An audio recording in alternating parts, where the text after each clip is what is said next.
नमस्कार, मैं प्रतिमा खटूंगरा, सहायक आचार्य हिंदी, सनातन धर्म राजकीय महाविद्यालय ब्यावर। हिंदी साहित्य तृतीय वर्ष के द्वितीय प्रश्न पत्र कहानी संचयन में आज हम अध्ययन करेंगे कहानी कला की दृष्टि से जैनेन्द्र की एक गो कहानी की समालोचना। मुंशी प्रेमचंद और जयशंकर प्रसाद के बाद हिंदी कहानी को सर्वथा नई दिशा प्रदान करने का श्रेय जैनेन्द्र कुमार को है। कहानी रचना के लिए जो परंपरागत शिल्प प्रचलित है उससे हटकर इन्होंने एकदम नया विचार प्रधान एवं भावना प्रधान कहानियाँ लिखना इन्होंने प्रारंभ किया। प्रेमचंद और प्रसाद के अनुयायियों ने अपनी कहानियों में सजीव चरित्रों की सृष्टि की है, परंतु मन के भीतर की पत्रों को जो पढ़ते हैं, मन के भीतर की जो पढ़ते उनको खोलने का कार्य जैनेन्द्र जी ने किया है। इनकी कहानियों में कथानक बहुत जीना अथवा यूँ कहिए कि नहीं के बराबर होता है, परंतु मन की ऊहापोह और रहस्यमय अवगुंठन की अभिव्यक्ति इस तरह से होती है कि मनोवैज्ञानिक एवं दार्शनिक रूप में वे श्रेष्ठ विचारक एवं तत्व चिंतक प्रतीत होते हैं। पात्रों की मनोदशा, अंतर्दन की स्थिति आदि की व्याख्या यथार्थ चित्रण के कारण इनकी कहानियाँ घटना प्रधान न होकर विचार प्रधान है। एक गो कहानी की समीक्षा। जैनेन्द्र की कहानियों मानवीय संवेदना मनोदशाओं का बड़ी सूक्ष्मता से अंकन हुआ है। उन्होंने घटनाक्रम की अपेक्षा मनोभाव को व्यक्त करने में विशेष बल दिया। एक गो कहानी भी इसी तरह की है, क्योंकि इस कहानी का प्रमुख पात्र कोई मनुष्य न होकर एक गाय है, जिसका चरित्र मानवीय संवेदनाओं से आपूरित है।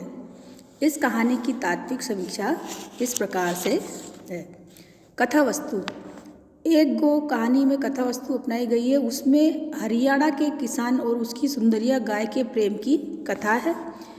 हीरा सिंह संपन्न किसान परिवार का था, किंतु समय के फेर से वह अभावग्रस्त हो जाता है, इसलिए अपने परिवार का भरण पोषण करने की दृष्टि से वह दिल्ली में आ जाता है और वहाँ पर एक सेठ की कोठी में चौकीदार की नौकरी करने लगता है। सेठ हीरा से उसके लिए हरियाणा से अर्थात गांव से एक अच्छी दुधारू गाय लाने के लिए कहता है। तब हीरा से अपनी गाय सुंदरिया को ही सेठ के यहाँ बेच देता है और सेठ का गोसी गाय की देखभाल करता है, किंतु सुंदरिया गाय को बदलाव अच्छा नहीं लगता है। वह सेठ के घर उसके घर थनों से दूध नहीं उड़ता, अर्थात सेठ के घर बेचने के पश्चात वह गाय दूध देना बंद कर देती है। वह गांव में 15 सेर दूध देती थी, परंतु सेठ के घर में आने पर उसका दूध एकदम कम हो जाता है, या कहे कि वो बिल्कुल ना के बराबर दूध देती है। इससे हीरा से लज्जित हो जाता है। तब सुंदरिया गाय उससे बात करती है और कहती है कि रुपए के लेन देन से भले ही मालिक बदल जाता है, परंतु प्रेम भावना नहीं बदलती। सेठ के घर में वह प्रेम भाव नहीं है। इस तरह गाय की आत्मीयता एवं वेदना व्यथा को देखकर हीरा सिंह सेठ से 250 रुपये का तावान भरता है और सुंदरिया गाय को अपने साथ अपने गांव ले जाता है। कथोपकथन। जैनेन्द्र की अन्य कहानियों की तरह एक गो कहानी में भी कथोपकथन अथवा संवाद योजना का सुंदर विन्यास हुआ है। पहले सेठ और हीरा सिंह के संवाद जहाँ उनकी मनोदशाओं के अनुरूप रखे गए हैं, वहाँ बाद में हीरा सिंह और सुंदरिया गाय के संवाद पूरे मनोयोग से समाविष्ट किए गए हैं। मध्य में गोसी सेठ व हीरा सिंह के संवाद है, परंतु हीरा सिंह और गो के परिसंवाद में नाटकीयता, रोचकता, मनोभावाभिव्यंजकता तथा भावनागत सरलता का पूर्णतया ध्यान रखा गया है। कथोपकथनों के द्वारा पात्रों के चरित्र का सहज उद्घाटन हुआ है। सुंदरिया गाय के समान लेखक की विचारधारा के सम्माक है। वस्तुतः गाय का कहना और स्पष्ट शब्दों में अपनी बात रखना फंतासी शैली में प्रस्तुत किया गया है। एक गो कहानी के समान पात्रों की मनोदशा एवं स्वभाव के भी परिचायक हैं। ऐसे संवादों में ध्वनिवात्मकता, दार्शनिकता एवं मानवीय संवेदना का सुंदर समावेश हुआ है। संवाद या कथोपकथन कहानी के प्राण माने जाते हैं और प्रस्तुत कहानी में इस तथ्य का पूरा ध्यान रखा गया है। पात्र योजना या चरित्र चित्रण। एक गो कहानी में हीरा सिंह, सेठ और गोसी ये तीनों पुरुष पात्र हैं तथा सुंदरिया गाय को भी पात्र की तरह चित्रित किया गया है। वस्तुतः गाय को पात्र रूप में प्रस्तुत कर कथाकार जैनेन्द्र ने अपने विचारों की अभिव्यक्ति दार्शनिक एवं मनोवैज्ञानिक स्तर पर की है। कहानी में सेठ को पूंजीपति वर्ग का प्रतिनिधि पात्र दर्शाया गया है। वह हीरासी से गाय की कीमत तय करने में तथा अंत में 250 रुपये का तावान लिखवाने में अपने स्वभाव का परिचय देता है। घोसी अत्यंत सामान्य पात्र है। इसमें हीरासी को प्रमुख पात्र की दिखाया गया। यद्यपि सुंदरिया गाय के प्रेम भाव एवं आत्मीयतापूर्ण व्यवहार को काफ़ी उत्कृष्टता के साथ प्रस्तुत किया है और उसे प्रमुख पात्र के समान ही दर्शाया गया है तथा उसी के आधार पर कहानी का सांकेतिक नामकरण किया गया है। देश, काल एवं वातावरण। एक गो कहानी के प्रारंभ में ग्रामीण वातावरण की समकालीन परिस्थितियों का, हीरासी के पूर्वजों की संपन्नता का तथा परिवार की वर्तमान स्थिति का चित्रण कर देश काल का पूरा निर्वाह हुआ है। कहानी के मध्य एवं अंत में महानगरीय जीवन के वातावरण के माध्यम से आधुनिक काल की स्थितियों का चित्रण स्वाभाविक रूप से हुआ है।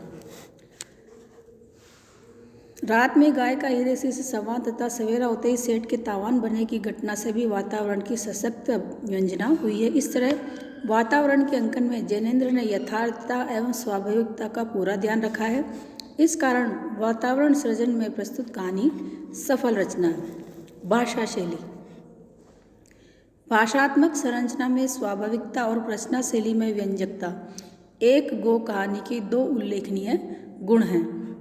कहानियों में जैनेन्द्र की भाषा अपनी है, उस पर किसी अन्य का प्रभाव नहीं है। उनकी भाषा में प्रसाद के समान न तो हमें आलंकारिकता एवं सामासिकता है और न प्रेमचंद के समान उर्दू का रूप देखने को मिलता है, अपितु वास्तविकता, पात्रानुकूलता एवं सजीवता देखने को मिलती है। कहीं पर इसमें दार्शनिकता जन्य वक्रता आ गई है, फिर भी उसमें संप्रेषणता एवं सहजता देखने को मिलती है।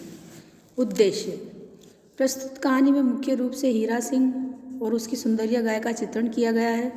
ये गाय यद्यपि मूक पशु है, वह आदमियों की तरह स्पष्ट बोल नहीं सकती, परंतु इतना अच्छी तरह से जानती है कि हीरा सिंह और उसके परिवार के लोग उससे कितनी आत्मीयता रखते थे, कितना स्नेह देते थे। उसे परिवार के लोगों से भी स्नेह था। सेठ जी के घर में वह आत्मिक अनुभूति उसे नहीं मिलती, इसी कारण उसका दूध सूख जाता है, उतरता नहीं है और रात में हीरा सिंह की कोठरी के सामने अर्थात ड्योढ़ी पर आकर वह सारा दूध गिरा देती है। वह नहीं जानती कि रुपयों के लेन देन से मालिक बदल जाते हैं तो प्रेम भाव भी जबरन बदलने को कहा जाता है। इस प्रकार प्रस्तुत कहानी का उद्देश्य मानव और पशु के मूक संबंधों एवं निश्चल अपनत्व भाव को व्याख्यात करना है। मनोभाव की दृष्टि से पशु भी उतने ही समझदार, भाव को सहनशील होते हैं या हो सकते हैं जितने कि मनुष्य। इस कथ्य को कहानीकार ने बड़े ही कौशल से यहाँ पर दर्शाया है। वस्तुतः रुपये के लेन देन से स्वामित्व के अधिकार और प्रेम के लेन देन का नियम मानव समाज में होता रहता है, परंतु पशु इस नियम से अनभिज्ञ होते हैं। यही उनकी व्यवस्था वेदना है। उक्त विवेचन के आधार पर हम ये कह सकते हैं या ये निष्कर्ष निकाला जा सकता है कि जैनेन्द्र कुमार की एक गो कहानी का कथानक अति संक्षिप्त है। इसमें गाय को भी एक संवेदनशील पात्र के रूप में चित्रित किया गया है, जैसे कि मानव को किया जाता है। इसमें संवादों की सुंदर योजना की गई है तथा भाषा शैली, देश काल, उद्देश्य आदि सभी तत्वों का उचित संयोजन किया गया है। समष्टि रूप से यह जैनेन्द्र की कहानी कला का उत्कृष्ट उदाहरण है।